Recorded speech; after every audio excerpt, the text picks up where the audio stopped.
Yes.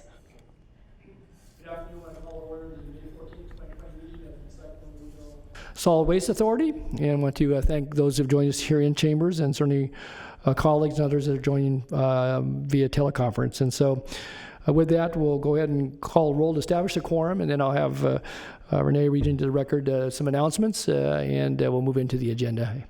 Very good. Good afternoon, Directors Warren, Carr, Frost, Kennedy, Guetta, Peters, Mr. Tolley. Here. Thank you. You have a quorum. Very good. Okay, Renee, if you want to read into the record the information Yes. to public comment, please. In compliance with the directives of the county, state, and Centers for Disease Control and Prevention, CDC, this meeting is live streamed and closed to the public. Temporary procedures are subject to change pursuant to guidelines related to social distancing and minimizing person-to-person contact. Members of the public are encouraged to submit public comments electronically. Public comments will be distributed to the members of the board and filed in the meeting record. Public comments may be related to a specific agenda item number or for a matter that is not posted on the agenda, referred to as an off-an-item agenda. This meeting of the Solid Waste Authority is cablecast live on Metro Cable 14, the local government affairs channel on Comcast, Consolidated Communications, and AT&T UVerse cable systems. This meeting is closed caption and webcast at www.sacmetrocable.tv. Today's meeting will replay Saturday, May 16th at 4 p.m. and again Sunday, May 17th at 4 p.m. on Channel 14. Very good. Thank you, Renee, for that. We do have a few folks in the chambers, and if those on the phone would join me in the Pledge of Allegiance, please. I pledge allegiance to the flag of the United States of America and to the republic for which it stands, one nation, under God, indivisible, with liberty and justice for all.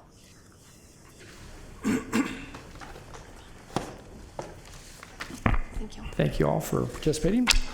All right. With that, do we have any additions to the agenda, Renee, or are we just going to, or any deletions? No. Okay, all right. So with that, then we will go into our posted agenda. We do have some public comments, and we'll note those for the record here in a moment on some of the items. So we have consent matters 2 and 3, which are... I'm sorry, Mr. Chair, Yeah. you missed item 1.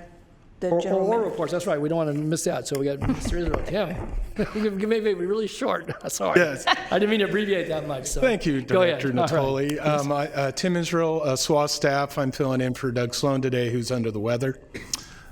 Just want to give you a few quick updates. COVID-19 impacts, obviously, huge impact on our businesses, and that has resulted in significant drop in commercial tonnage out in our business community. So material recovery facilities have also been impacted.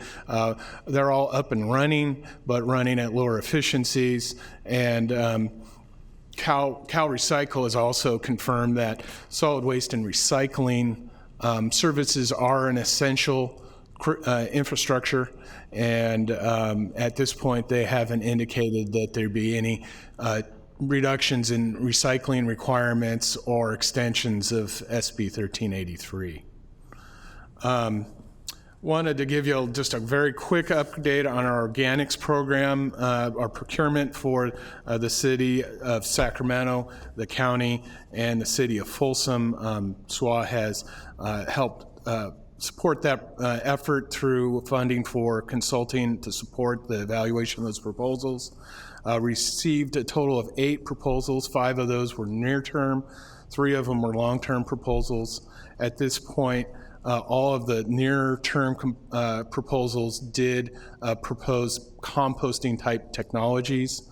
And so currently we are in the final stages of negotiating agreements, both us and the city, as far as long 5 to 10 year agreements for organics processing.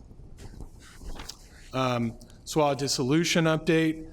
Basically, we are working very hard at incorporating SWA code into both county and city code. The City Law and Ledge Committee heard about this on the 28th of April. Currently, the city attorney is working on it. We expect to have final draft code to law and ledge for the city by the by summertime.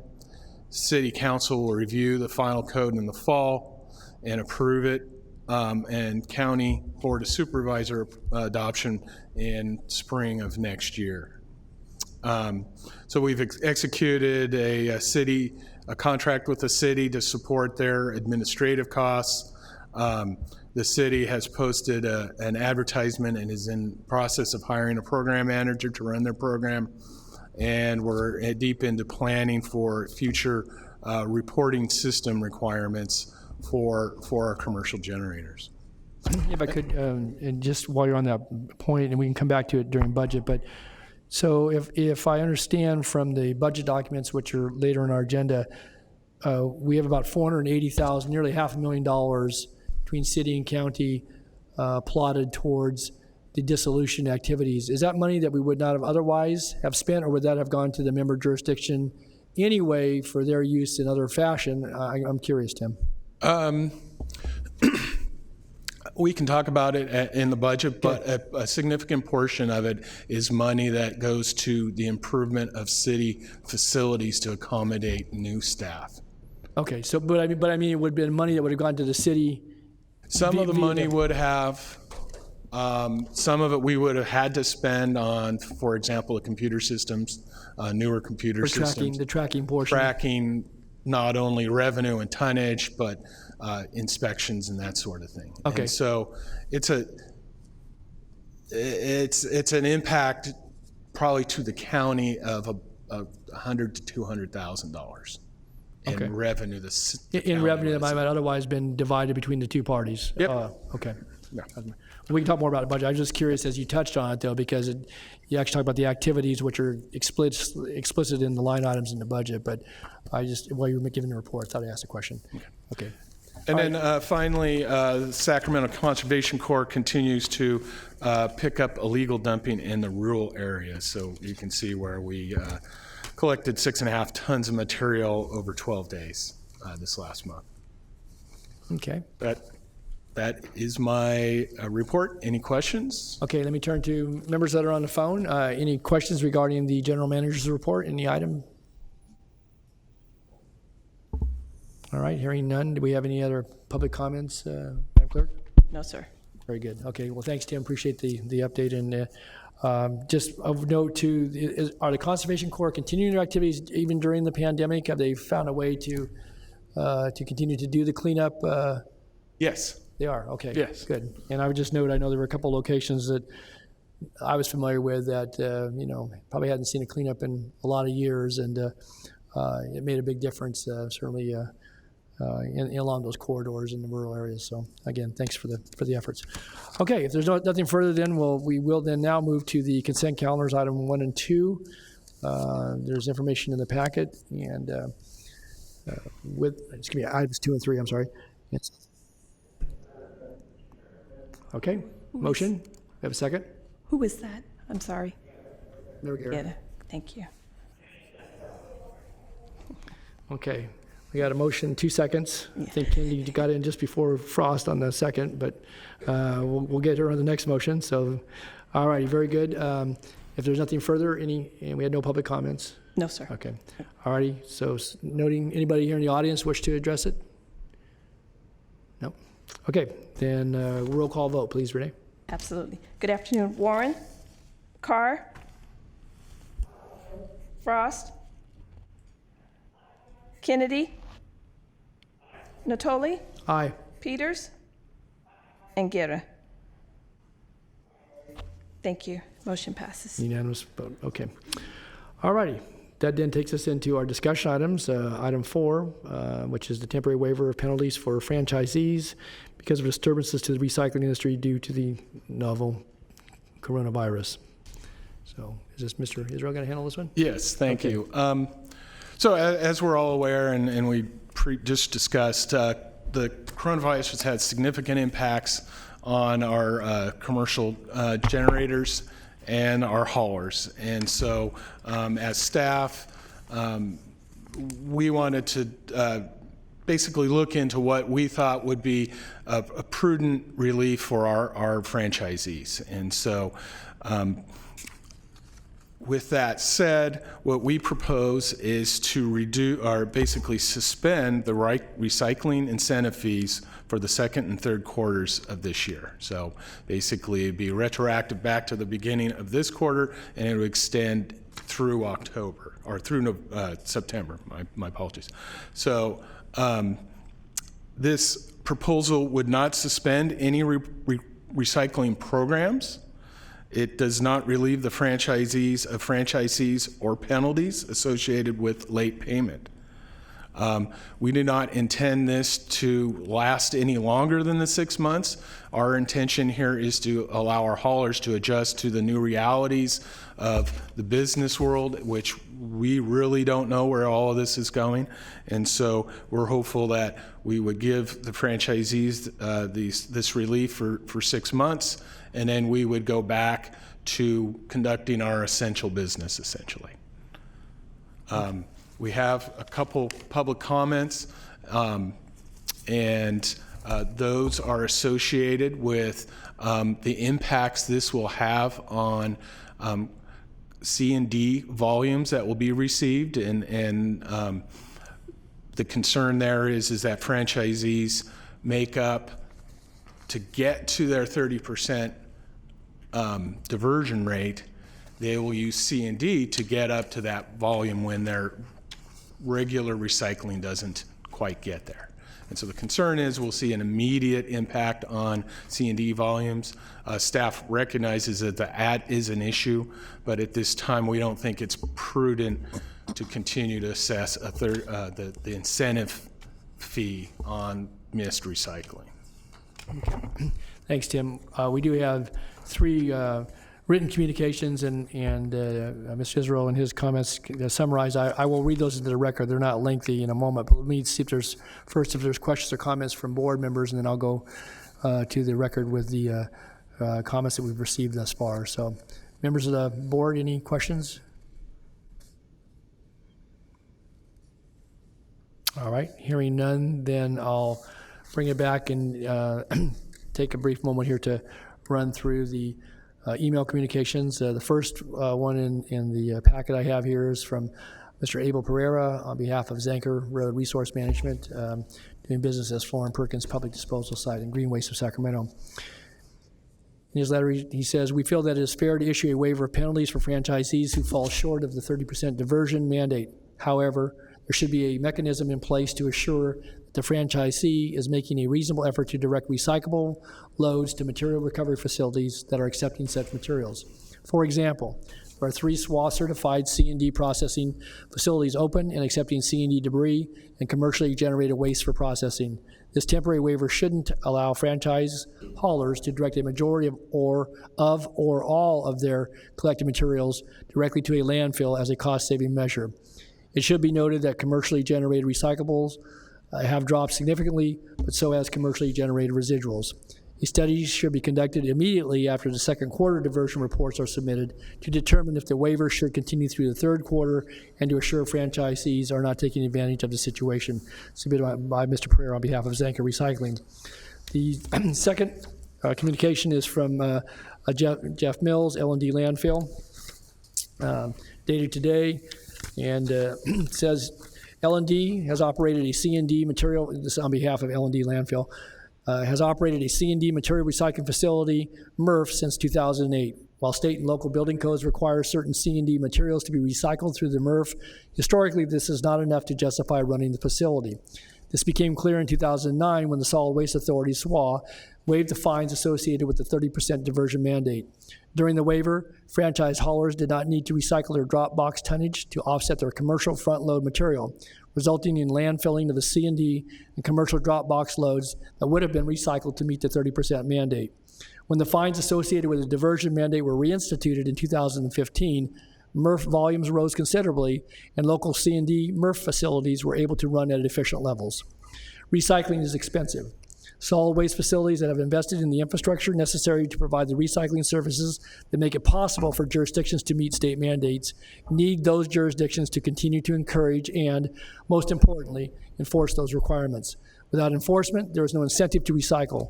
Recycling facilities are underutilized or closed, thereby compromising the ability of communities to meet current and future mandates and placing significant investment at risk. This is what happened the last time penalties were waived.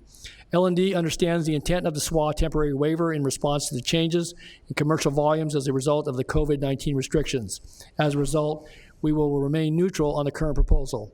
However, L&D Landfill would strongly oppose a waiver of penalties for franchisees who do not meet their 30% diversion mandates once the, quote, shelter in place, end of quote, requirements related to COVID-19 have been lifted.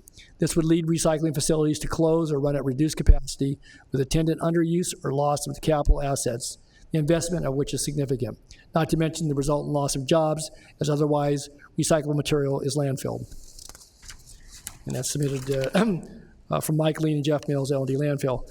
Lastly, we have a third communication to the board of directors from Joseph Catallago, representing Waste Management. Dear Board of Directors, thank you for the opportunity to provide our comments regarding Agenda Item 4, the consideration of a temporary waiver of diversion penalties. We would like to thank the SWA staff for meeting with us in the continuous open dialogue during the shelter-in-place directives. We are appreciative of this partnership and the consideration of the SWA board to provide temporary relief to the franchise haulers. COVID-19 has had an impact on our business, our employees, customers, and community. As an essential service, our top priority has been the safety of our employees so that they can continue to serve, provide solutions, and support our customers.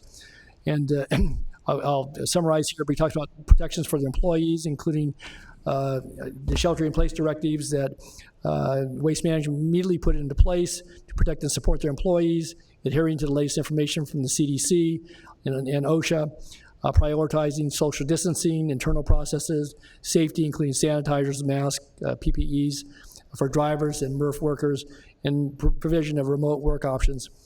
And in serving their customers, they also point out that local businesses have suspended, reduced, and canceled service. Proactive outbound calls. Waste Management is right-sizing commercial customers to provide the services to the customers that need at this time.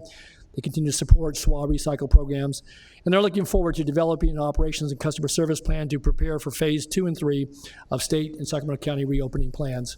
And lastly, continuing to prepare for the July 1st start date of mandatory 3-container system for source-separated solid waste, organics, and recycling material. And again, submitted by Mr. Joe Catallago on behalf of Waste Management. Thank you for your indulgence. Those were the 3 communications. Did we receive any others during the deliberate? Is there anyone here in the audience that wishes to address the SWA on this? Okay. Again, you did a much better job of summarizing some of those comments, but I think they certainly echoed what you said, Tim, as far as some of the concerns that have been expressed and the intent of the SWA staff in doing this for a temporary period of time. All right, I turn to my colleagues then. Unless there's any questions, we have a staff recommendation. Motion would be in order. Yes, Eric. Yes, Eric.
Okay. Mr. Israel, anything you want to respond to? That's made in the form of a potential motion. I don't have a second yet, but any... I see no issue with that. Okay. The only comment I would have is we would not meet back with the board until September. So to discuss we'll be that. very close to the end of the third quarter by the time we're back again. So I think that is one of the at least logistical challenges, Director Guerra. So we could certainly meet sooner than that, but that we don't have plans to meet before then. Go ahead.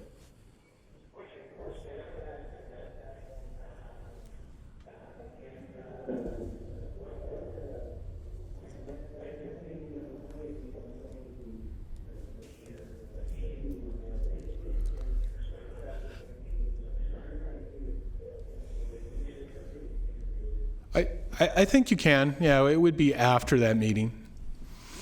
It's quarterly, I believe, that we look at those tonnages. Yeah.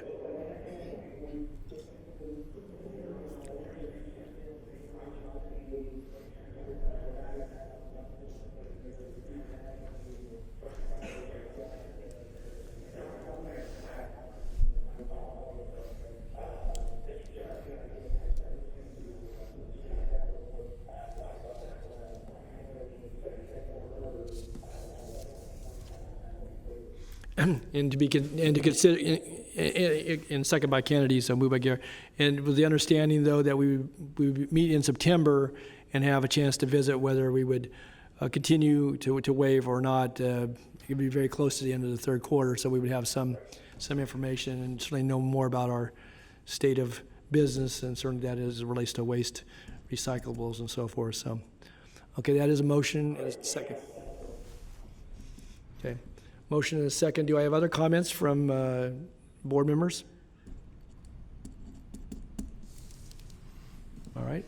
Hearing none then. Any public comments have come through? No, for sir. those that may be viewing this? Anyone in the audience? All right. Seeing none then, the motion is then support staff recommendation to waive, with the exception of waiving only for the second quarter, and with some understanding that we will revisit third quarter implications in either waiving or not at our September 2020 meeting. So, all right, with that then, Madam Clerk, please call the roll. Absolutely. Directors Warren, Carr, Frost, Kennedy, Gitta, Peters, and Natoli. Aye. Thank you. Motion passes. Okay, thank you very much. All right, then moving down our agenda to item 5 is a presentation, and this relates to Cal State University Sacramento's pyrolysis organic waste disposal pilot presentation. So, anybody want to introduce this, Tim, before we get our presenter? Yes. Right. So, Metro Cable. PowerPoint, Uh, where Yeah, what happened? I didn't even Hold on. realize it. There they go. Oh, yeah, It's I coming. think, It's I think coming. our folks are going to, there's the magic right there there. it is. All you need to do is ask. I brought it on paper if everybody wanted to huddle around. So, Thanks, Ray. so thank you for allowing me to present to the board. We had started down this path before. Tell us who you are. And who Yeah, yeah, definitely. So my name is Ryan Todd. I am the Director of Energy and Sustainability at Sac State down the road. And again, thanks for letting me do this presentation. We had started down the path for this project before COVID-19, but the campus still feels like this is priority enough to still have the conversation with SWA and hopefully receive and file this so that we can continue to have the conversation moving forward. Great. Well, thanks, Ryan, for being here today, and we look forward to your presentation. So go ahead. Perfect. Okay, so in regards to different types of legislation, those as well as goals are Sac State's main drivers, and a lot of those goals and mandates are not just goals and mandates for Sacramento State. They're statewide goals and mandates, as well as Sacramento goals and mandates. So some of those, the big ones that are our main drivers are AB 1826, which I'm sure everyone here is pretty familiar with. The City of Sacramento's 2040 zero waste goals, and then the Mayor's Commission on Climate Change has a 50% reduction in food waste by 2025 and a 75% reduction in 2030. And again, these goals and mandates, they've been around for a little while, most of them, but we don't see them going away anytime soon. And so we are looking at some options to be able to address a need that the campus has that would also be a need that the city and the state would have as far as organic waste disposal. So just a quick overview. This is what Sac State's organic waste organic waste processing looks like. On campus, we have windrow composting, which we handle a lot of our our landscape waste through. It's really just a static row. Doesn't have any food waste, but a lot of our tree leaves, grass clippings and things come through that process. We have vermicomposting, which handles a substantial amount of our food waste, primarily pre-consumer food waste. And then until about a year and a half ago, we used a local anaerobic digester for much of our post-consumer food waste. And so that really is kind of the focus of our pyrolysis project that we're looking at doing, because now that we don't really have an avenue to be able to send our post-consumer food waste, we're trying to figure out what to do with it that doesn't include sending it to a digester that's say 2 hours away, or for something local. And so that's where the pyrolysis system comes into place. And so what is pyrolysis? So pyrolysis is the process of thermochemical conversion of biomass in an oxygen-limited environment, and it produces biochar and a little bit of flammable gas. About 6 or 8 months ago, I had the opportunity to go out to Connecticut to meet with a company who has been focused on pyrolysis. That company was called Biomass Controls. And so just a slight background on Biomass Controls. They started through a partnership with the Bill and Melinda Gates Foundation. They focused on getting systems to third world or disadvantaged countries that don't have sewer systems similar to the U.S. And so these systems were easy to set up, and they were able to go in and take the sewage and create biochar, and in that case it was water because there was a lot of fluid in it.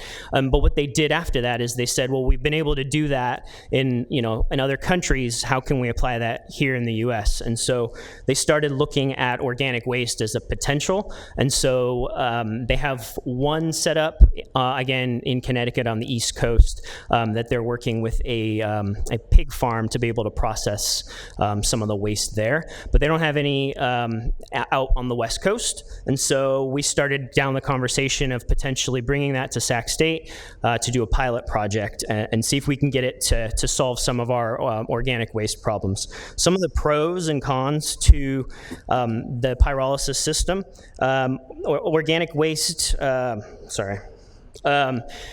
sludge is one of the main byproducts from anaerobic digestion. And so one of the nice things about pyrolysis is there's no sludge waste because what goes in, the two things that come out are biochar, and I'll get to what biochar is in a second, and then a little bit of flammable gas. And that's really it, which is quite nice. Another pro would be these systems could actually have sludge waste from an anaerobic digester as an input. And so it could potentially be something additional that could be used as well as anaerobic digestion to be able to solve one of the the things that we struggle with as an industry with that. Some of the other pros that are quite nice, the system can handle utensils. So, I think most people in here are familiar that we have compostable utensils. Well, in reality, those really aren't compostable because most anaerobic digesters, for example, can't handle that. And then the traditional composting methods, it just takes too long for those to break down. So those things can go through a pyrolysis system as well. And so it kind of opens up the opportunity to really have compostable utensils really be compostable. And then the other thing is there's an ability to start and stop, which for the university, that's really important because, we can have 30,000 students on campus one day, and then the next day we can have none. And so for us, that's very convenient, and then it's scalable as well. So if you look at the image in the center there, that's the small unit that they have at the pig farm that I saw in Connecticut. But they can build up or they can build down, which is nice.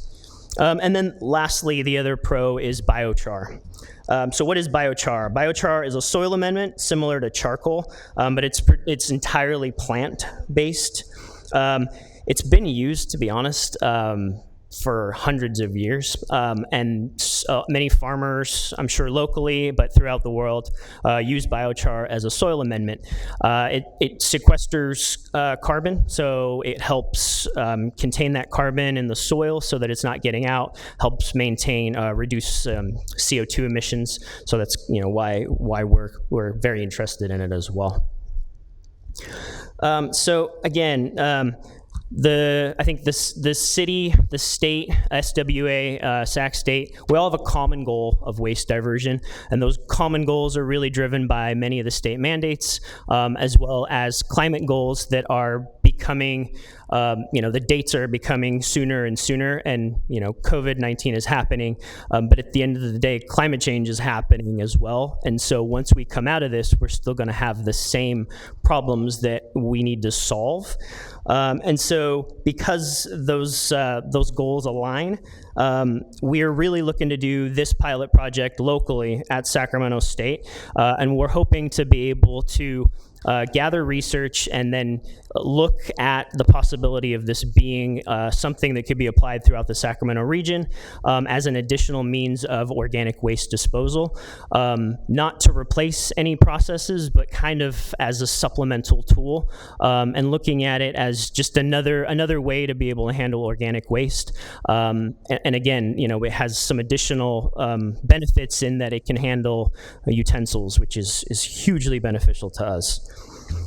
So currently, Sacramento State has been able to we've allocated $200,000 to this project.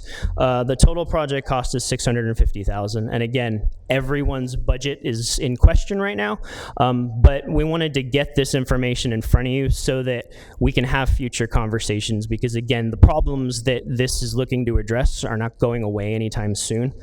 And so we're looking for local partners through different government agencies.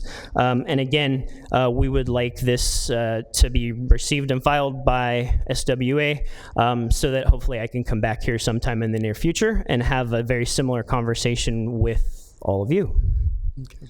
So that being said, we have an awesome picture of President Nelson, along with my contact information. So if anyone wants to reach out to me, has other questions, or if anyone today has questions, I would love to answer them. Great. Well, thank you, Ryan, for your presentation. And I know I had a chance to visit with you a little earlier in the spring before, as you said, some of the current situation we're dealing with. But obviously, exciting and ambitious project, but one the Sac State certainly is committed to, and I think other local partners, as things begin to settle out, as you just said, hopefully an opportunity for this organization, but others to partner and to see some of the results of I think a project that holds a lot of promise. So again, we appreciate you being here today. Let me Tim, were you going to say something first? And I was going to go to then I'll go to colleagues on the board. You had a chance to follow the presentation. Any comments or questions?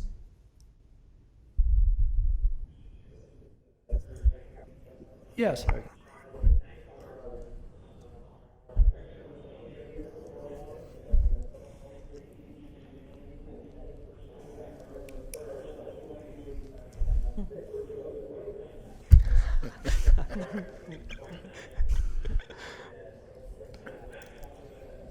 Okay, very good. Anyone else? Okay, well, thank you, Director Guerra, for your comments, and again, thank you again, Ryan, for being here. We will receive and file this and hold it, and certainly you can ping us back in a couple of months, and as things again sort out a bit, and hopefully we can see how this partnership might evolve over time, both fiscally, but I think also there's a definite interest certainly in how we manage our solid waste and organics in particular. So this, I said, holds a lot of promise. So thanks for your good work. All right, thank you. Good. All right, so that is a presentation with a receive and file. I don't think we need any motion. It had for discussion, but unless there's any further comments by SWA board members, we'll receive and file, and we'll move down to the next item. Any public comment on this? No, sir. Okay, good.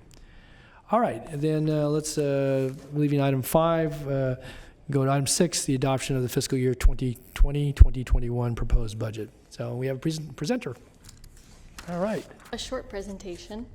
So if Metro has that one, it's the last one for item 6, fiscal year 2021 proposed budget.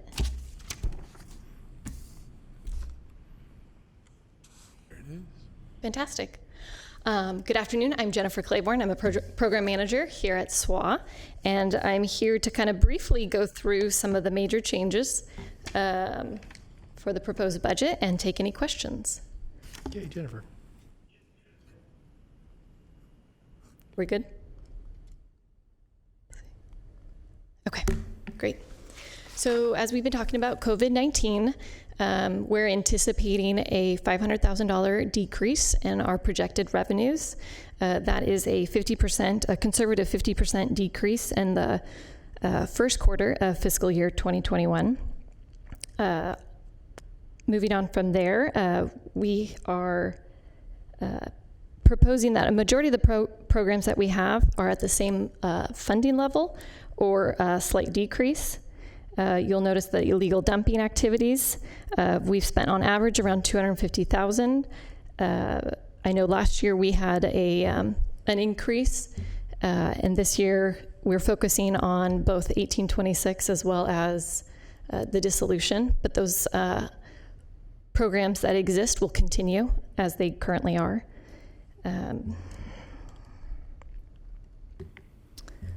We're also proposing a funding increase with that priority of that dissolution for city administrative staff and facility improvements so that they can house those new employees at the city. That also includes a portion for technology and a new reporting system that we hoped to help transition between this, what we've called in the past, divorce, so that the haulers have an opportunity to put all of their information in one place rather than having to report to several entities. Lastly, one of the increases you'll notice is $160,000 for our county environmental management department. They do our not code enforcement, but our enforcement of compliance of our recycling and organics programs. They will be bringing on board all their health inspectors, so that will be an increase of inspections, and that will help us meet CalRecycle's desires for us to increase our compliance numbers. If I could, and just pause just for a moment, Jennifer. So, and maybe this is for Tim as well, or others, but in light of where we're at, and we've had discussion all day, every presentation started out with COVID-19 and related impacts. Has there been any indication from either Cal Recycle and or state administration that they may in any way defer or postpone implementation requirements therefore we wouldn't have to bring EMD into the picture in the same way? We're still going to have to do it, but do you get any sense about that? Or are they going to hold tight? I mean, a lot of restaurants and generators, have been operating at limited capacity, if at all, in some cases. And so I guess I'm just curious as we see kind of coming back, but also recognizing this pause we've had, with stay-at-home orders for the last 8 weeks and not knowing exactly what the future is going to bring for the rest of the sort of calendar year. I'm just curious, has there been any indication that might allow for some movement here in this budget unit? Cal Recycle has not given us any indications at this point that there would be changes to the current regulation and recycling programs. So, basically, AB 1826, the organic requirements are here. They're already established. They had indicated to us that they would be reducing the threshold from 4 to 2 yards for having to go to doing recycling and organics. We haven't heard whether or not they're going to follow through with that or not.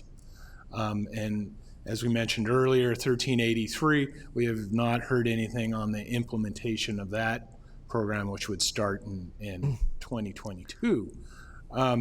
There has been a lot of requests being sent their way to delay the implementation of 1383 and also provide relief on other programs. They have allowed solid waste facilities to modify their operating conditions. So for example, the Kiefer landfill, our traffic's way up out there. So we applied to our local. That's because you stayed open. A lot of other counties didn't. Exactly, exactly. We had a lot more traffic, not necessarily, we had more tonnage too, but it was a traffic issue really for us. And so the state immediately gave us a waiver on our traffic counts. Mm-hmm. So they've been accommodating in that sense, but they haven't given us much indication that these long-term plans are going to be changed at all.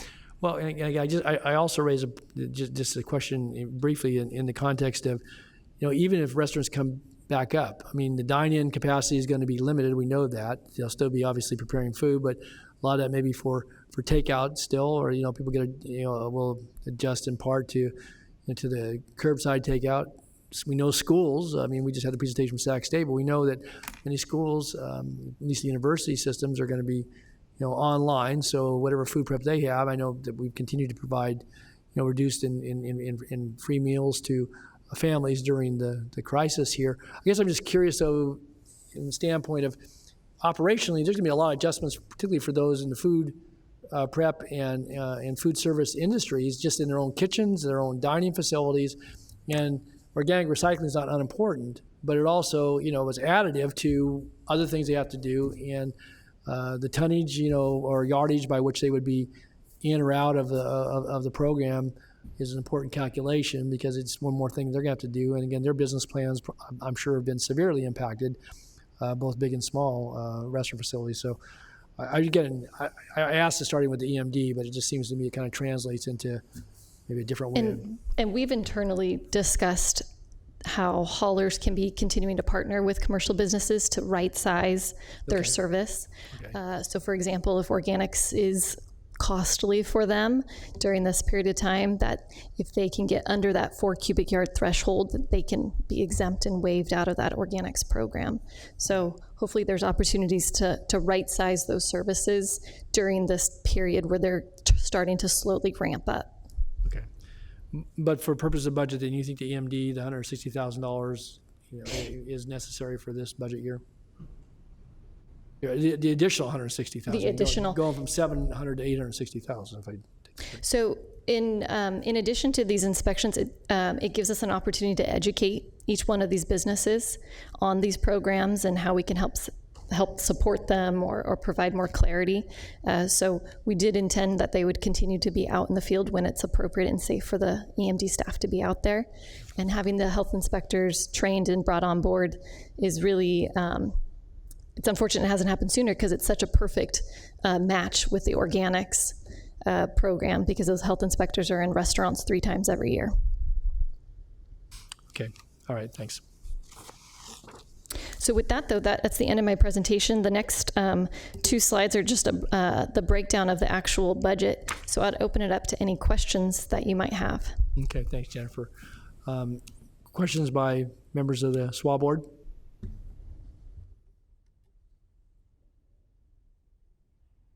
Okay. Hearing. Yeah, Larry.